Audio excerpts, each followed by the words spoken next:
Hello, good afternoon, Sir Doc Alagos. I'm Jericho Fernandez, BSCS Evening Class. This is my presentation. This is my panel presentation in network and communication. Uh, let's start.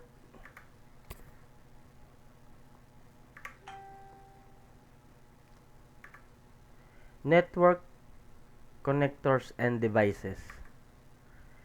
In today's world, networks are essential for connecting computers, devices, and the internet.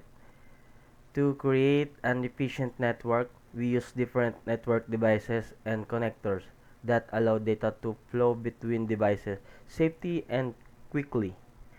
Understanding these devices help us know how data moves and how networks are designed. Network device. Network devices. Hub. A hub is one of the simplest network devices. It connects multiple devices in a network, such as computers or printers. When a device sends data to hub, the hub broadcasts the, the, da- the data to all devices connected to it, regardless of which device the data is intended for. Advantage. Ad-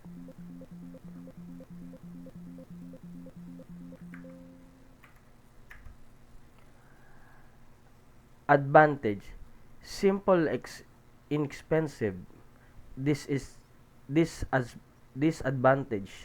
Inefficient for large networks because all data is sent to every device, causing network congestion and collisions.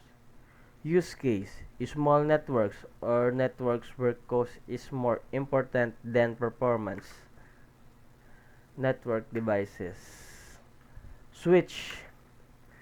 A switch is more advanced than a hub. It connects multiple devices but sends data only to the device it is intended for. Each device connected to a switch has a unique address called a MAC address, which the switch uses to identify where the data should go. Advantage: more efficient and faster than a hub.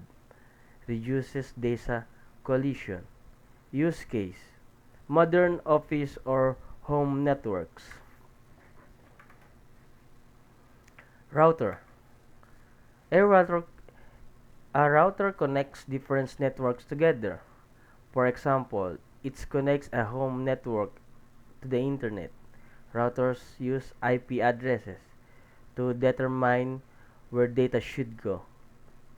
They are essential for accessing online resources, streaming, gaming, or sending emails.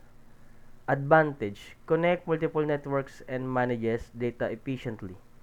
Can also provide wireless connectivity through Wi-Fi. Use case: home, school, and office networks that need internet access. Bridge. A bridge is a device that connects two separate networks, making them function as one larger network. It examines the data and sends it only to the segment where the destination device is located. Bridges are less common today because switches can do the same job more efficiently. Advantage: reduce unnecessary data traffic between network segments.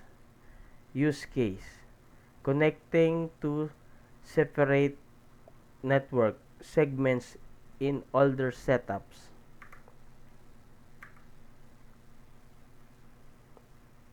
This is a diagram. Hub switch router.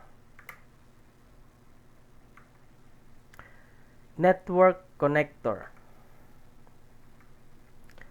Network connectors are, are the physical or logical tools that allow devices to connect and communicate. Example include Internet cables, RJ45 connectors, used for wired connections between devices. switches, hubs, and routers. Fiber optic cables allow high-speed data transfer over long distances. Wireless connection or Wi-Fi connect devices without physical cables, often through a router. How devices work together? In a network, devices work in layers to send data efficiently. Number 1. A computer wants to send data to another computer or printer. Number 2. The device sends the data to the switch or hub.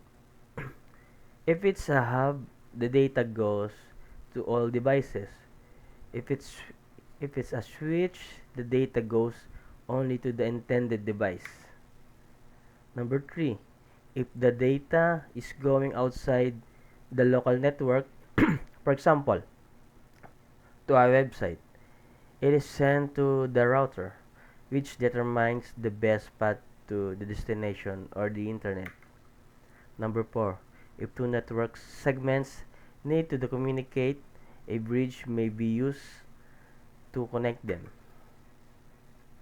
Network connector. Here's a simple example of a school or home network. Internet, router, switch 1, switch 2, PC printer, PC printer. Router. Connect the networks to the internet. Switches. Connect devices like computer and printers efficiently. PCs, printers, and devices that use the network to share files or print documents. Hub, if used, send data to all connected devices, often they're replaced by a switch for efficiency. How data travels? When PC want to print a document on printer, number 1. PC1 send to the data to the switch. Number 2, the switch identifies printer 1 and send the data directly to it.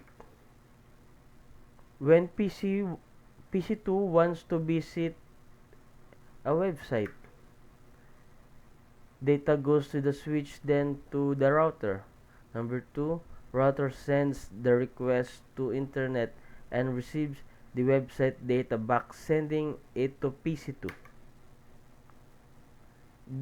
This combination of devices ensure that data is transmitted efficiently, safely, and quickly within a network. Thank you. Again, I'm Jericho Fernandez. This is my final presentation. Thank you, Sir Doc Alagas.